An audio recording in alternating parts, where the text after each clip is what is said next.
Okay. We're good.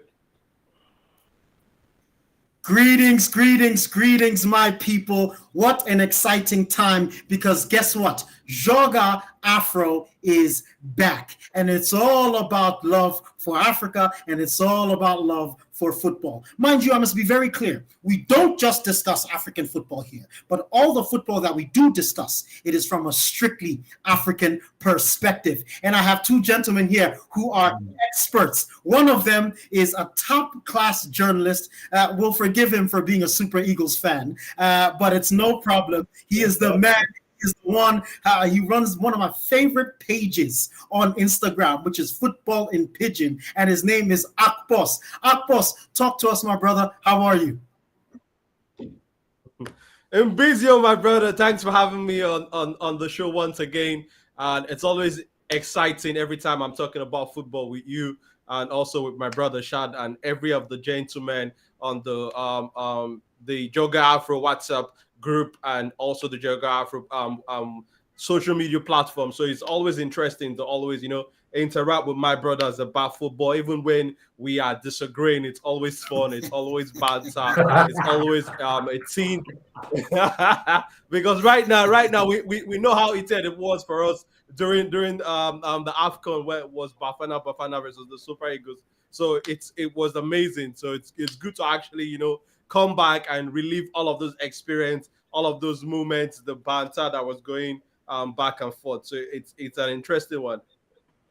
Thanks, Akpos. We appreciate you, my guy. Yeah, as he said, there was a nice bitter leaf rivalry between the Nigerians and the South Africans of the group. It was delicious. But I also have my man here, Chad Peterson. So this guy is one of the best DJs I know, but he's also happens to be one of the most knowledgeable fans about football globally, not just African football. And he's joining us graciously here today. Chaddy P, how you doing, brother?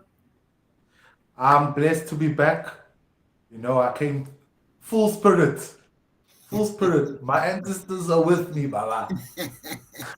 Akpos can come with his banter. It's okay. I still owe my Joy of Guy money. But yeah, it's good to be back on Joga Afro. We missed you, Mbizo. Akpos, it's good to have you. I can't speak pigeon yet, but I can understand football, so it's fine.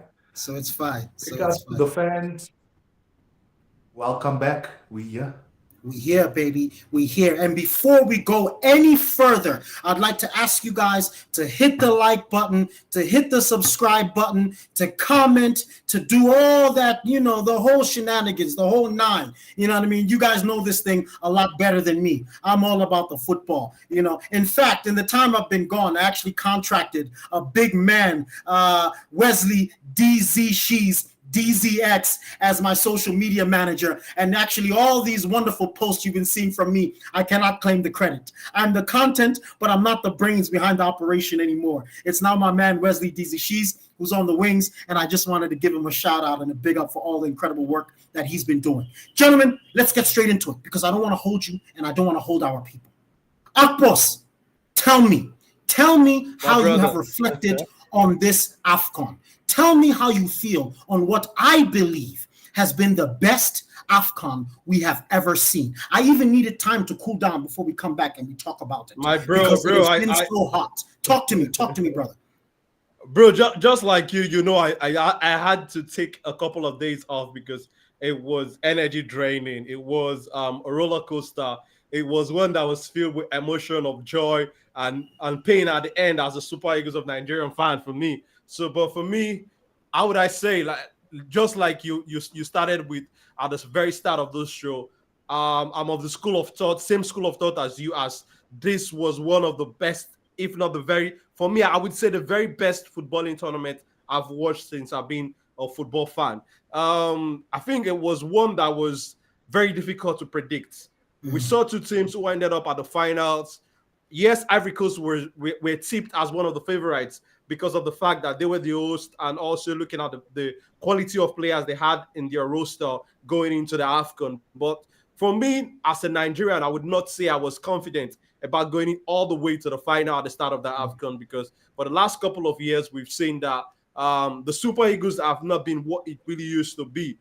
Personally, for me, I followed the Super Eagles keenly since I was a boy. So I understood that going into this Afcon, I was just expecting that we would show up. I was expecting that we would turn up as a team, and also that the players we had also on our rosters, there were a couple of guys who were, fresh going into this Afcon. It was pretty much their first African Cup of Nations, but we also had some players who had missed the last Afcon due to injuries. With for example, the African Footballer of the Year, Victor Osimhen, missed the last African Cup of Nations before this one in Ivory Coast and Cameroon. So it was me just being optimistic with it. And every time I was quizzed about what my expectation was from the Super Eagles, I kept mentioning the semifinals. And I said it clearly that I was not even sure we would go all the way to the semifinals, because for me, I think, like, looking at our history in African football, the target for every Super Eagles manager was at least to get to the semifinals, if not all the way to the final. But I was not optimistic. I was not very positive we would get all the way to the semifinal. So going all the way to the final for me was very big, was massive. And I know a lot of people were disappointed. A lot of people were sulking after losing the finals to the Ivorian team. And it was also a big story for the Ivorian team also, because their rise from grass to grace also at the Afcon, where they were very close to getting out from the group stage, and how their fans were disappointed, how it almost turned into violence for some parts of Ivory Coast, with the reaction also with the fact that they were also at the brim of getting out of the group stage. So I think it was an African Cup of Nations that was filled with drama, filled with quality football. And also, I think this is the biggest in terms of media coverage I've seen for the African Cup of Nations. In terms of social media coverage, this is the biggest so far, because all around the globe, people were talking about the African Cup of Nations. Mbizo, you're over there in the Americas. They were talking about the African Cup of Nations. It was showed live on TV. In Europe, it was the same thing. So I think I would say I'm very proud. I'm a very proud African right now with how so well this African Cup of Nations has taken our football from the level it was before on to the next level. So, and also I want to point out, with the leadership of the CAF president, Patrice Motsepe. For me, I think he's a legend already in my books, because this is somebody who has gone into the ends of affairs when it comes to football administration in Africa, and he has dropped the templates for other people that will come after him to follow. He has also showed us that, yes, African football can work. Yes, African football can go toe-to-toe with the Euros, can go toe-to-toe with the Copa Americas, can go toe-to-toe with the World Cup, because in terms of organization, in terms of officiating, in terms of prize money, this was the record prize money in terms of since the African Cup of Nations has been played. So in terms of the marketing, in terms of the media, they had a all-round package put together. So kudos to the CAF president and his team. These guys are doing a fantastic work. Just a couple of days ago, I was also talking to you, Mbizo, and Shad and the others on the Joga Afro WhatsApp, that I think he should be made president for life until the day he decide to walk away. Well, I know that would be up for debate a lot, but I'm giving him his flowers now while he's still here, and giving his teams also the flowers, because these guys have done a fantastic job in terms of hosting the best football competition out there. They say an African loves a dictator. We would love for Motsepe to continue on his fantastic work. But Chadley, what do you think? I mean, we were excited about the tournament when it was up and coming. Long before the kickoff, we were talking about how amazing it had the potential to be. Do you agree with Akpos' valuation? And from your perspective, reflect on the tournament for me, brother. How did you feel about it? Definitely. Look, first and foremost, as a South African, I am happy that we qualified, guys. That is my first thing. And we qualified early. We were like the third team to qualify for the whole tournament. Out of 24 teams, there were 3 teams. How? South Africa? Yeah. It South Africa? It was nice. Look at Akpos being quiet. He knows we were the better team. It's fine. We'll come back to that statement, Chad. We'll come back. Anyway, as a South African, firstly, Um, I, I've been filled with hope for the first time for my football team in 20, let's say 20 years. 20 years, a long time. A long time. I've come from many disappointments. I've even said out loud that there is no woman in the world who can give me the toxic relationship like the relationship I have with Bafana Bafana. There's none. So, firstly, I'm going to talk as a minnow because this was the tournament for minnows. Who would have thought Mauritania would have qualified for an African tournament? Never mind, make it through the group stage. Who would have thought Cabo Verde will end up as one of the favorites? DRC. Who would have thought these big teams with these big European names would get knocked out? And they'd get knocked out like it was nothing. We've seen a real showcase not only of football in its purest form, in my opinion, but also a showcase of African culture.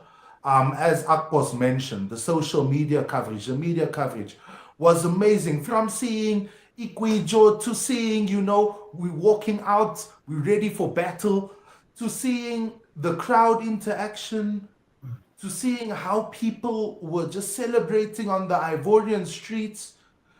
This was, for me personally, this was also the best footballing tournament I've seen with my own two. And we're not going toe to toe with the Euros. We're not going toe to toe with the Copa America. They need to catch up to us. They need to catch up to us. I am sorry. They can't catch up in terms of the qualification process. They can't catch up in terms of the pureness of football played, the amount of expression, the drama on and off the pitch. I mean, Cote d'Ivoire sacked their manager before their third game and won the tournament. Didier Drogba deserves a Nobel Peace Prize. That man has saved his country from 2 civil wars, my man. 2 civil wars. Mandela saved us from 1. Didier Drogba saved us from 2. Yeah. But big ups to Africa. I am a truly proud African. I believe also, the world writes us off as Africans. Yeah. As African people. The world writes us off. The world treats us as second rate.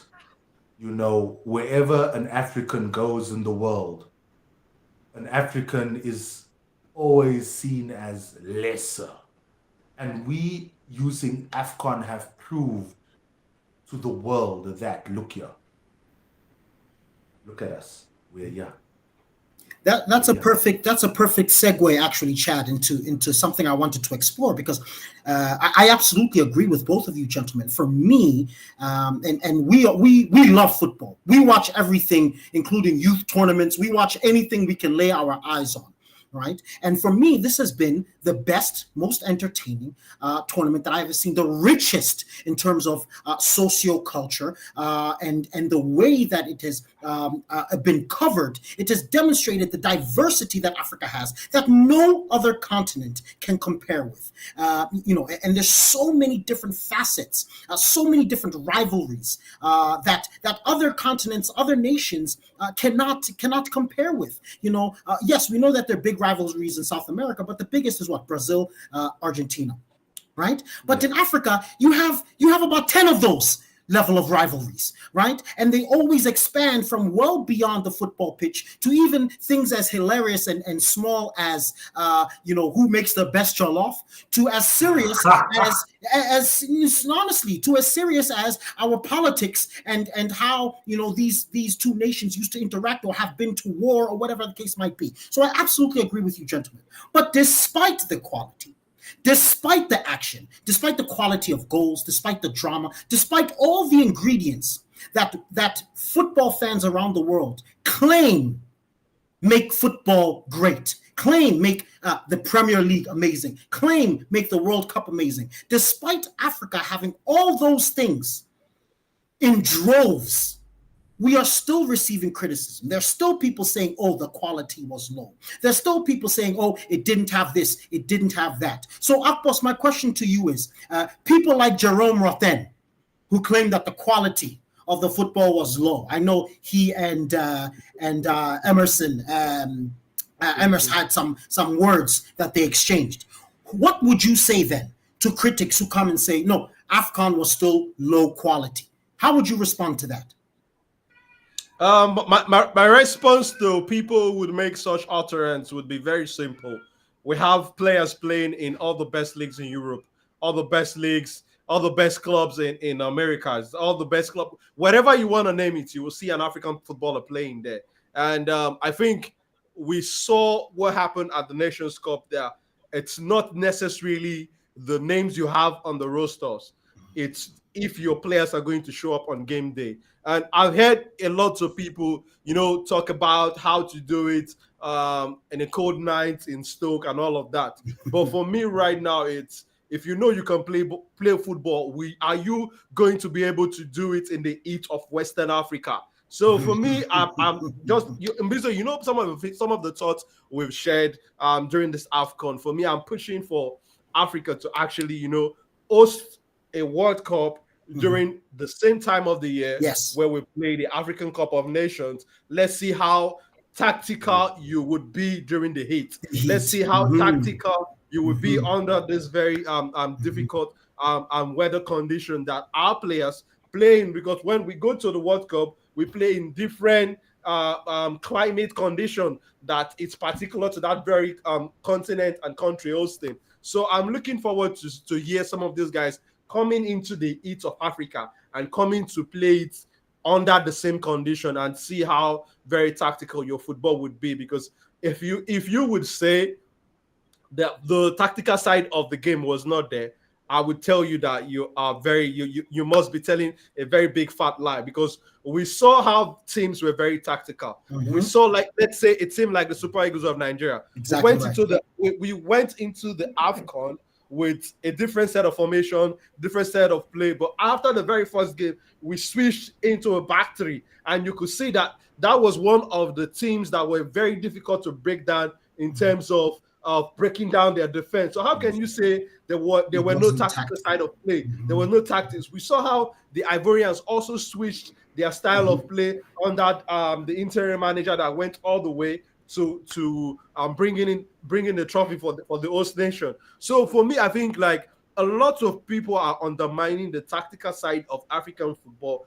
but I think all of this debate, all of this utterance will be settled where some of these European countries actually come down to Africa and play a World Cup during the same conditions where we play the Afcon. So we could see how they would be very tactical during this heat. They will be very tactical in West Africa, actually, in the heat of West Africa. So for me, it is interesting, and I'm hoping that in the near future, we will see a West African team actually hosting a World Cup. We know we are not still there yet in terms of the facility, but I think this is an eye-opener for us. This is, I think Ivorians should, be a testimony in terms of how it affected their economy and all of that with hosting the Afcon, and what it would be if we actually, make the necessary investment to host the biggest footballing competition in the world, which is the World Cup. So I want to see a West African country actually,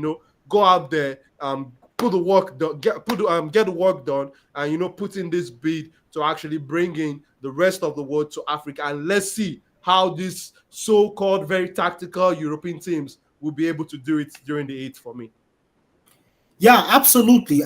Chad, before I have a very important question to you, I want to note that, Akpos, one of the things that I spoke about recently with one of these critics of African football and quality, where he said something like, you can't say that Afcon was one of the best tournaments, because even last year in the World Cup, the African teams didn't do very well. And I have to, of course, say to him, well, Morocco, he was Brazilian. I said to him, well, Morocco made the semifinal. Did Brazil? That's the first question. The second question is how many of these European teams go to Africa to play? Because we know that in order to be seeded highly in World Cup, you need to play games during the course of these 4 years, and you can improve your rank. The better your rank, the better your seed. The better your seed, the easier your group, right? But Europeans never come to Africa to play. So Africans are never afforded home field advantage. They can never play under their own conditions, under the comfort of their own home, eating their own food, etc., so on and so forth. So there's already a step behind Africans in this discriminatory practice. The other question, this is actually directed to you, Chad, and it's along with what Akpos is saying. If these facilities, if Ivory Coast can host this incredible tournament at which all these Africans come to play, including Africans who have grown up in Europe, including Africans who are African born and raised, but ply their trade in Europe, if Ivory Coast is good enough for them, if Ivory Coast is good enough for African professionals to play in, why is it not good enough for Europeans to come in? Why is it okay for them to come on vacation to Abidjan, but it's not good enough for them to come and play? And does that make a difference? Would that make a difference in terms of Africa's successes beyond the Afcon, do you think? Definitely. First of all, I'm going to change this. It's not can you do it on a cold night in Stoke. Can you do it on a wet pitch in Kigali? Sorry, Bafana fan. Niger gonna go there too because that happened to us. But anyway, also I say that because if there is a West African country that will host a World Cup, it will be Paul Kagame, in my opinion. Rwanda will be that team that country that will host the World Cup. I know it's wild, but I have my reasons. But anyway, going back to the question, I totally agree. We hosted one of the best World Cups of all time. Ask me how many European teams have come even to South Africa, which is one of climatically the easiest countries in Africa to play in. How many times have we struggled to get friendlies against big teams or top teams? Nigeria play half of their international games in Europe. They don't play in Abuja or Lagos. They go and play in Europe. Why would you find a Nigeria versus Ghana game happening in Brussels? Abu Dhabi. Abu Dhabi. But you see, let's not talk about the money right now. Let's talk about geography. Imagine Gareth Southgate's England coming to play Gabon. And I say this because I remember famously before Brazil hosted the 2014 World Cup, and this is one of the things I absolutely love about Brazil. They did a whole world tour. And Brazil happened to play a match against Gabon in Gabon. Let's not talk about the result because it is sensitive to some, but it proved a point. I remember years ago we played when South Africa was the place to go. Norway coming to South Africa and suffering in the Limpopo heat. And so, as I said, South Africa climatically is one of the best countries in the world. Imagine what will happen in West Africa. Exactly. So imagine going to West Africa where your meals are okra soup and fufu. Okra soup, fufu. You're not eating with a knife and fork. We eat with hands here. We eat with hands. We catch our food. We catch our food. There's juju on the pitch. You're going to find something by your goalpost. You don't know what it is. You don't know what it is, but you know that the best defender's protecting the front post, not because he's watching you, but because he's watching what's on the goalposts. So let's say this, right? Are we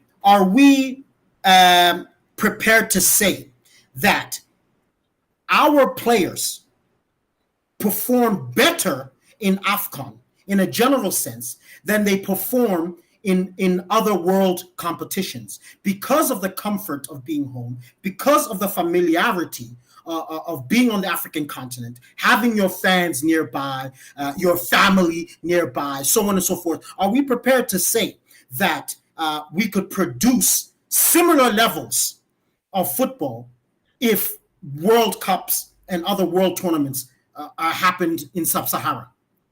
Are we prepared to say that? I think as a whole, African football will be better.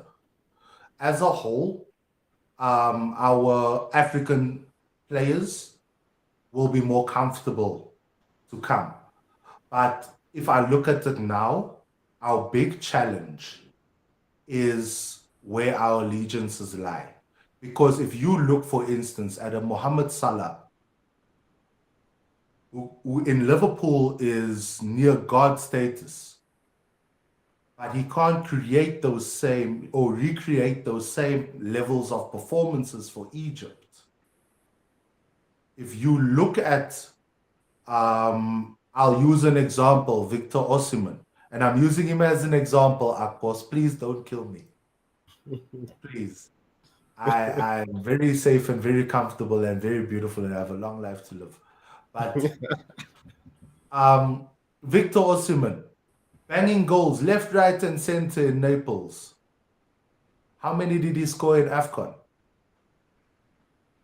So, You get what I mean? do you agree with that? Do you agree that to a certain extent, because we were also discussing, I think, Zambo Anguissa, who also sort of, in comparison to his exploits for Napoli, perhaps he was a little bit below that level. Not perhaps, he certainly was below that level for Cameroon. Do you agree with Chad that there is this there's this gap between some of our best players' performances in their European context with their performances at home? Well, for me, I would not put Victor Osimhen, for example, in that light. Reasons? No, I'm coming with my reasons, Shad. The reasons are, we saw that for every goal the Super Eagles scored during the Afcon, Victor Osimhen has got some contribution in that goal. Yeah. Either, being the player being fouled for the penalty, or starting the move, or assisting, actually making the assist pass before the goal scorer actually scored. And we saw his contribution in terms of dropping off the top, coming down to the middle of the park to actually walk his ass off to get the ball. So I think Victor Osimhen sacrificed this offensive quality for the team to thrive with the system the manager wanted to play. So that was why I would say I would not put him in that light, because in terms of giving his 110%, every time he played at the Afcon, we saw him emptying his heart out there on the pitch. So that's the reason why I would not want to put Victor Osimhen in that bracket per se. I think there was also a tactical side to why it was not able to get enough scoring chances. Yes, there were some chances he missed. A lot of people will criticize him for that. Yes, but we also know that when a striker is coming down deep, most of the time, a large number of a large proportion of the game to fetch the ball, it would definitely not have the energy or have that mental state to finish off when the chance definitely comes. So I think those are some of the reasons why he did not get enough goals. But in terms of contribution, I would say it was up there as one of the players who actually contributed to the team going that far at the Afcons. But what Mbizo was saying with respect to some players, we've seen it time over time where some players do not necessarily give their all when they are wearing the national team colors. We've seen them. We are seeing some players playing on a beast level when they are playing at their club. But the effort, let me use the word effort, the effort per se is not there when they are playing for the national team. And that's where I have problems with some of those players who feel like, how will I say it? They don't understand what it really takes to wear your national team colors. They don't understand that it's a thing of honor for you to wear that jersey, because there are millions of people out there who want the same position as you are at the moment. So you need to go out there and make not just yourself proud, but the millions of people back home proud. So, but I've seen it with time after time. Not every national team you will look at in Africa, we've seen one player or two who have done it in the past, who, when they come to the national team, they are this big Oga that do not want to track back. They are this big Oga that do not, they don't want to pass the ball. Give the ball to me. Everybody give the ball to me. I want to dribble past 2-3 players and put the ball in the back of the net, even when there's another player in a better position. So we've seen all of these rock star attitude for some players that they don't portray when they are playing in their clubs in Europe. But when they come to the national team, they are lions. But for their club, they are lambs per se. So, but for me, we've seen it time over time. I think it's an attitude thing for me. And also another factor we want to add to this, it's there is not enough time for these players to gel very well at the national team level, because how many days are they spending in camp? When they come to camp, it's, let's say, 2-3 days before a friendly, before qualifiers, let's say a week before it's the Afcon. So a lot of these guys do not really have time. And I was talking to Mbizo, who is more on the tactical side of the game, the other day when we we're talking about tactics and what coaches could do at a national team level. And him and other coaches that I've spoken to on this topic agrees that there is definitely not enough time for national team coaches to do too much of the tactical side of the game. So they do a lot more of the how will I say, the motivational side, trying to get their players mentally ready for the game and all that. So time factor, most of these managers do not have time factors on their side. The players do not really have time factors on their side, to try a couple of things over with their teammates, because we've seen it for different qualifiers. Some managers are bringing in a different set of players than the one that played the last set. There is also injuries with the number of games we are seeing for footballers playing in the last couple of years has increased. So all of these factors play a role with why we are not seeing some players playing as high on the level they play for their club side when they come to the national team. Yeah, absolutely. We have discussed that quite a number of times. I think from my personal perspective, I think it's very important that these players, these nations, have a culture of the game. I think part of the problem is that each individual player is playing a different style. They have a different perspective on how the game should be played. Each one is adhering to maybe what their club team coach has been teaching them and what their developmental coach has been teaching them, as opposed to having a singular identity about how the nation plays. I think when you have this philosophical cohesion, when everyone in the nation, in the country, no matter where they end up going to ply their trade professionally, when they understand what is expected of them at the national team level, it doesn't matter how much time or little time they have. And we've seen that with many, for example, old school Brazilian teams, where they could play at this team, they could play at that team, AC Milan, Barcelona, blah, blah, blah. But when they come to Brazil, everyone's on the same page. Everyone's joga bonito, for lack of a better philosophical topic of the term, right? So I think if from grassroots we begin to be more deliberate about identifying our strengths and weaknesses, so that when we return, this adjustment, this training to be prepared for tournaments, it takes less effort, it takes less time, because we all already know what it's all about. And it doesn't really go by coach, right? Because coaches change. But what shouldn't change so easily is our perspective of the game and our philosophy of the game, right? But speaking about coaching, I think that's a good segue into my next question, to my next topic, moving away a little bit from Afcon. It's not Afcon itself, but moving away from the players and individual team performances and talking more about these coaches. We're talking about the tactics, time to prepare. But in Africa, there is always this discussion, and it seems to happen more in Africa than anywhere else. This discussion of foreign coach versus African coach, right? We always have this issue, right? Do you think, Chad, some of the issues that Akpos is discussing, some of the perspectives that I have just given on the game, do you think that they are impacted or affected by this juxtaposition of foreign coaches versus domestic coaches? Are you pleased with the foreign coach performances? Are you pleased with the domestic coach performances? Talk to me a little bit about that. Okay, so I have mixed views on it. I always believe in footballing culture. But I will talk about the minnows. I'll go back to the minnows, as I am also a minnow. Bafana is also a minnow. But the one thing I love about Bafana, they will hire a foreign coach, head coach. But everyone else are locally based.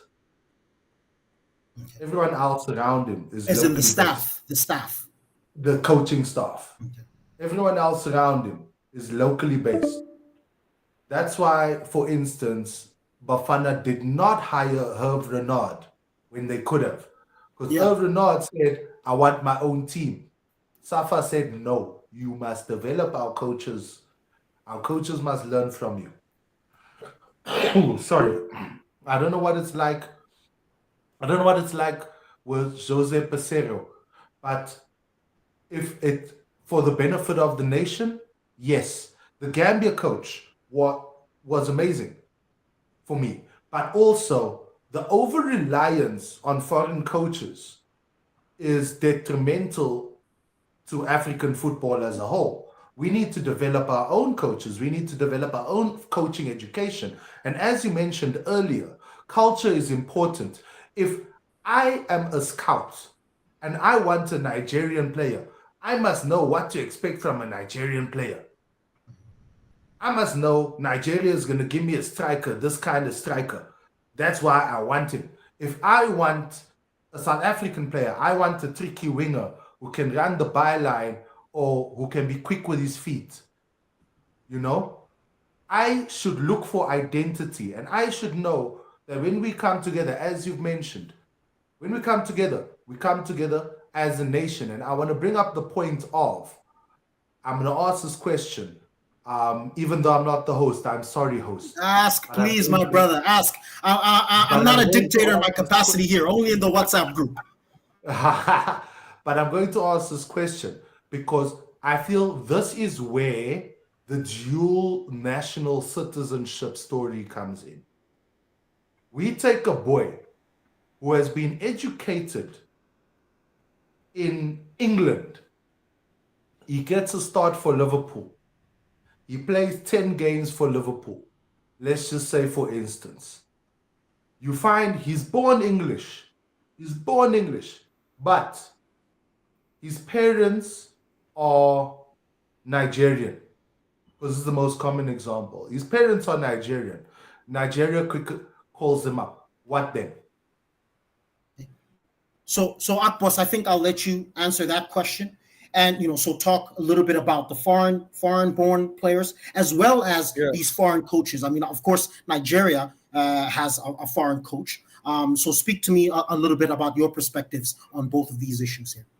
Well, talking about the foreign coach, O.C. Pissarro resigned today, actually. So the news feed I was just getting on my mobile now was that the Super Eagles technical advisor in the person of the former Super Eagles defender Austin Ekwavoin is now the interim coach. I think that's the NFF actually, acting rapidly to make sure that there is no void at the moment. So talking about foreign coaches, I personally have a problem with some foreign coaches who cut a name for themselves outside of Africa, coming into Africa.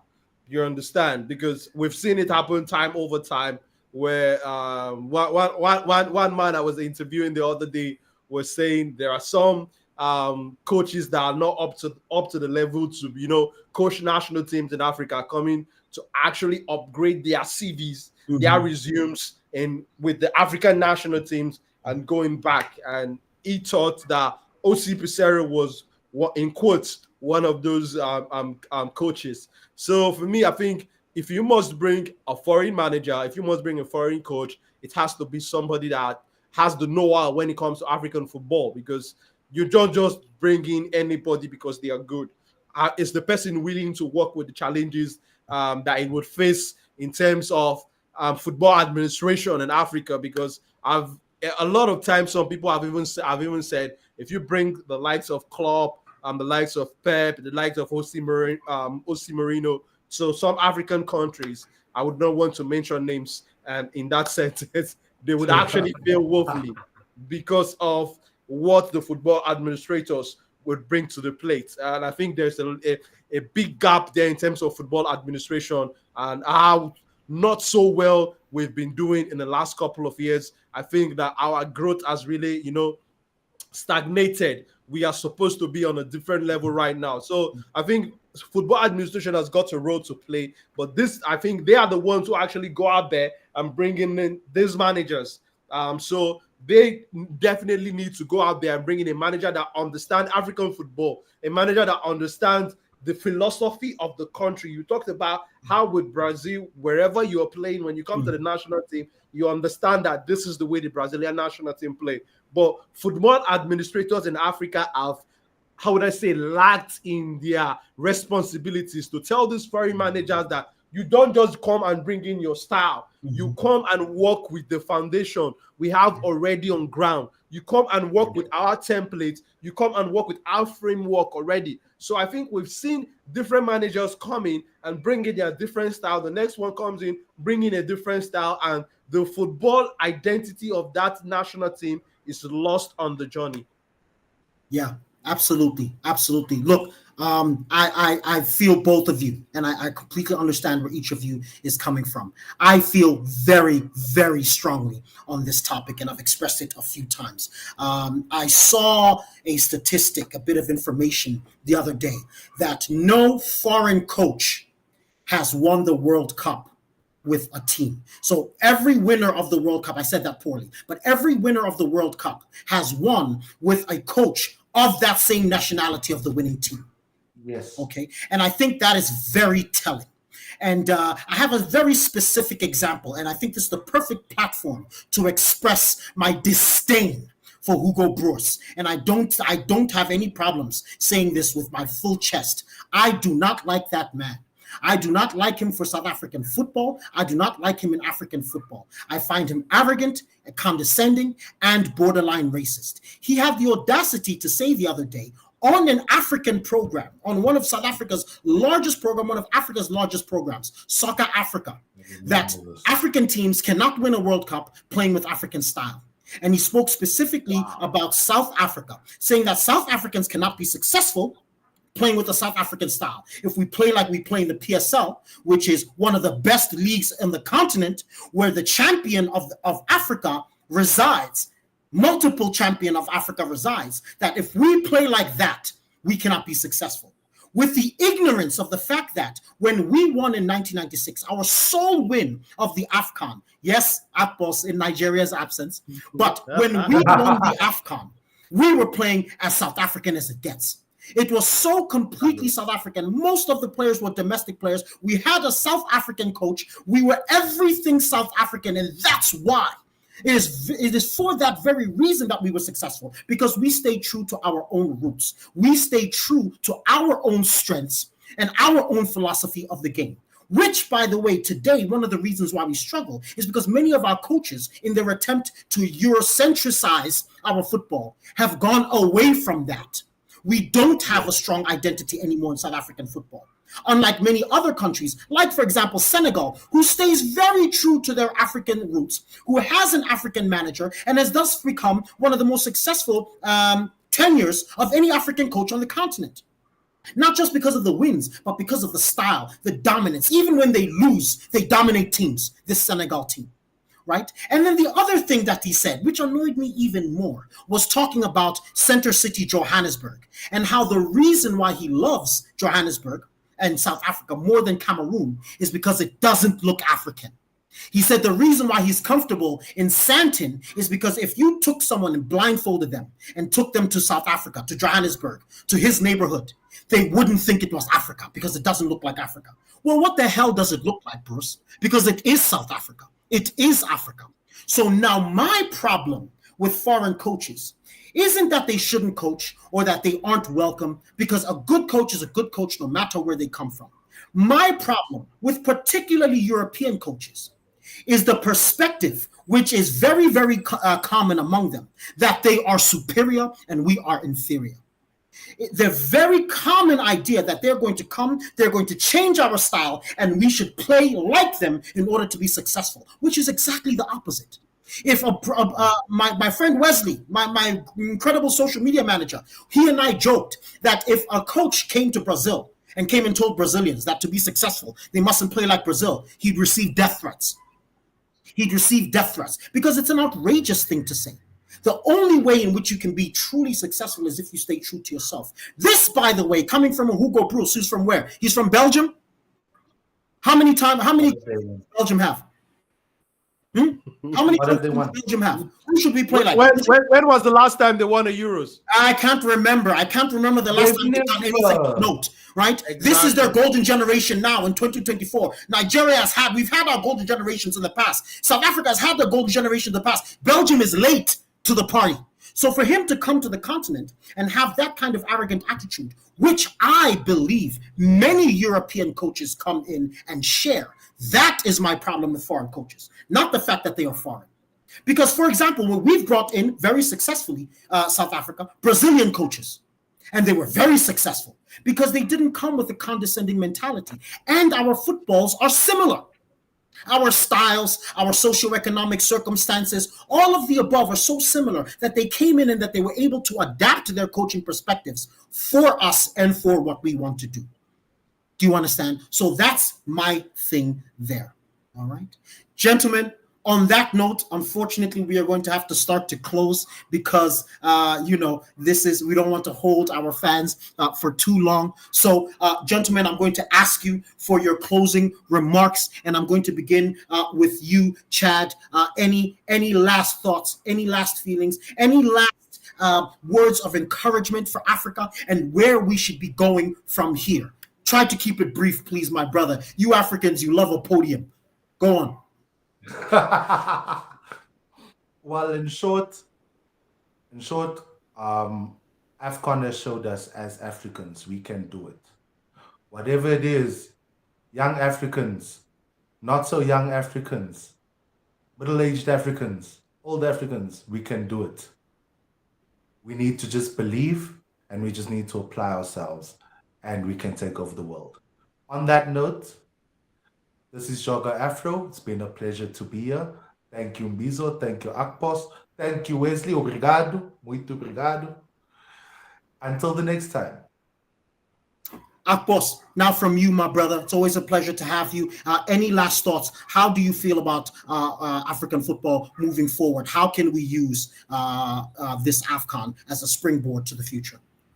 Well, for me, I think this is a very solid foundation to build even stronger and bigger teams on. And just like I was trying to, share my thoughts with you and the other guys on the groups, was I think we need another footballing competition to the Afcon, because just like what the UEFA they are doing with the with the UEFA Nation League team, I think we need another African footballing competition that could go side by side with the Afcon. And I'm looking at the development side of things.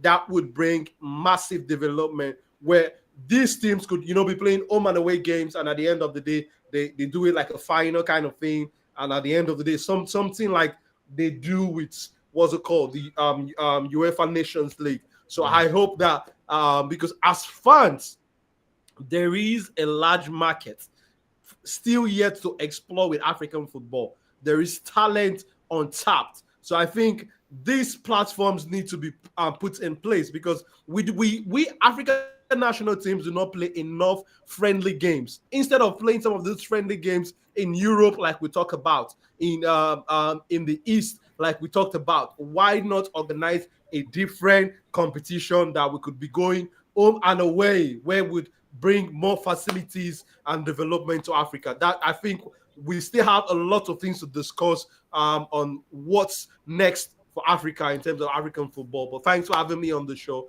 And if you've not subscribed, make sure to subscribe to the channel. See, these man, they know how to do this thing. I always forget to let you guys know to like, subscribe, comment. You'll be able to catch this, I think, on YouTube. I think, right, Wesley? I don't know. He's some back there somewhere. He'll let us know how it works. But, folks, thank you so much for being here. If you're watching it now, if you're watching it later, we love you so much. Gentlemen, it's always an absolute pleasure to have you. And Joga Afro's back, so stay close, because I'm going to have you guys on more often than not. Ladies and gentlemen, this is Joga Afro for the love of Africa and football.